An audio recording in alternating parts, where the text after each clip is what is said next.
In the dim glow of candlelight, three men sat around a wooden table in a quiet corner of Murshidabad. Outside, the monsoon winds whispered through the trees. Inside, a deal was being made that would alter the course of Indian history forever. It wasn't a battle that won India for the British East India Company. It was this meeting. A secret alliance built on betrayal, greed, and ambition. The kind of story that history books mention in passing, but never fully reveal. Today, we uncover that meeting, the secret plot that transformed Bengal, reshaped India, and marked the true beginning of British rule on Indian soil. The year was 1756. The East India Company had slowly grown from a trading enterprise into a political power. It had forts, soldiers, and ambitions that went far beyond trade.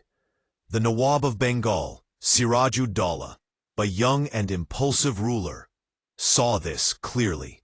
To him, the company's growing influence was a threat to his sovereignty. When Siraj's forces captured Fort William in Calcutta, it wasn't just a military move. It was a message. The Nawab wanted to remind the company who truly ruled Bengal. But his decision to imprison the British officers led to one of the most infamous incidents in colonial history. The Black Hole of Calcutta. Dozens of prisoners, trapped overnight in a suffocating dungeon, perished, and the story spread across Britain like wildfire. When the news reached Robert Clive, a shrewd British officer with a taste for risk and revenge, he saw an opportunity. Not just to reclaim Calcutta, but to reshape Bengal's power completely. By 1757, Clive had returned from Madras with a small but disciplined army. On paper, he was outnumbered. Siraj had over 50,000 men. Clive had barely 3,000. But Clive understood something deeper. Wars in India weren't just won by soldiers. They were won by alliances, whispers, and gold. He began reaching out secretly to Bengal's discontented elite, merchants, bankers, and military officers who felt betrayed or sidelined by Siraj's rule. Among them was a powerful man whose name would forever be stained by treachery, Mir Jafar. In the shadows of Murshidabad, Clive's envoys made contact with Mir Jafar. The plan was dangerous. If discovered, all involved would face death. Yet the promise of power was too tempting. In a dimly lit room, Mir Jafar, along with Indian merchants Ami Chand and Jagat Seth, met with company representatives. The air was thick with tension and fear. The deal was simple but devastating. Mir Jafar would betray Siraj-ud-Daulah during the upcoming battle.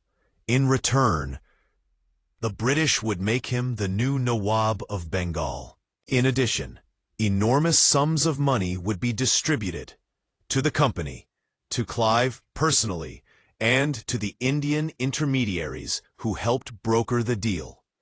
To make it official, a secret treaty was drawn up. But here's where things get even more fascinating. To deceive Ami Chand, who demanded guarantees for his own share, Clive ordered two treaties, one real and one fake. The real one contained the terms of Mir Jafar's betrayal. The fake one included Ami Chand's name, complete with a forged company seal. When the time came, Ami Chand's version was destroyed. He would never see a single rupee. This was deception layered upon deception. And as the ink dried on those papers, the fate of Bengal was sealed. Not on the battlefield, but in that candlelit room. On June 23, 1757, the two forces met on the banks of the Bhagirathi River, near a small village called Plassey. It was humid, the skies heavy with rain. Clive's army stood vastly outnumbered, and yet he appeared calm. Why? Because he knew that half of Siraj's army, commanded by Mir Jafar, wouldn't fight.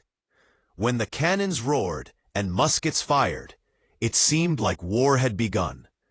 But what unfolded was closer to theater than battle. While Siraj's loyal troops fought bravely, Mir Jafar's contingent stood still, watching.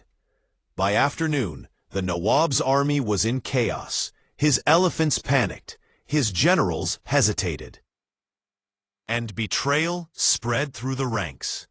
Siraj fled the battlefield, disguised, betrayed, and utterly defeated. Within days, he was captured and executed by Mir Jafar's men. And with that, the East India Company became the true ruler of Bengal. Mir Jafar was crowned the Nawab, but his throne was hollow. He ruled in name, while the company controlled Bengal's treasury and trade. The same men who once bowed before Siraj now answered to Clive. The British looted Bengal's immense wealth. The famous Bengal treasury, filled with gold, jewels, and silver, was emptied to pay the company and its officers. Robert Clive himself received a personal fortune so vast that when he returned to England, he was called Lord Clive of India. But the people of Bengal paid the real price. Within a few years, mismanagement and exploitation led to famine, corruption, and decline. What was once the richest province in India began to crumble under foreign control. And the irony? Mir Jafar himself was soon removed when he couldn't meet the company's demands, replaced by another puppet Nawab. His ambition had bought him a crown, but also eternal infamy. So what truly began the British Empire in India? Was it the musket fire at Plassey, or the whispered promises in that secret meeting? The truth is, empires aren't always built by battles. They're built by betrayal, manipulation, and the quiet power of greed. The Battle of Plassey wasn't just a military victory. It was a psychological conquest. It taught the British that Indian politics could be bought and bent. It was the blueprint for 2 centuries of colonial dominance. And yet, it all started with 3 men, a flickering candle, and a deal made in the shadows. As you finish this video, ask yourself, what if that meeting had never happened? Would India's history have turned out differently? Or was it inevitable that ambition and betrayal would one day hand an empire to the British East India Company? Make sure to like, subscribe, and comment your thoughts below. Do you think Mir Jafar was a villain, or just a pawn in a much larger game?